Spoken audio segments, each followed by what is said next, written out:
కట్ట మీద కూర్చుని కోతలు కూసే దాంట్లో ఏముండదు కానీ నీళ్ళలో దిగితే తెలుస్తుంది అబ్బా లోతు. పుష్ప ఇట్రా, కూసిన ఎంపీ గారికి మొత్తం చెప్పు.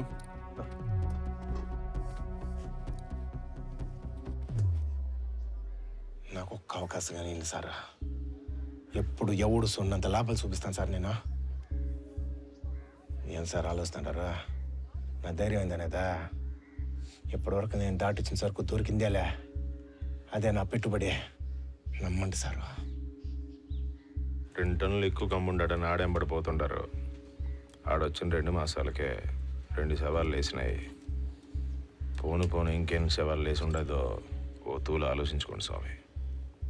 ఏందనా పిల్లోడు చెప్పిందమ్మి వ్యాపారం తిరిగి చేతిలో పెడదామా ఏంది? రేపు ఇవన్నీ జరిగిందంటే అందరూ ఇతను గుడ్డేసుకొని పోవాలా? నో, నాకు కూడా డౌట్ కొడతా ఉన్నదన్నా. పనితనం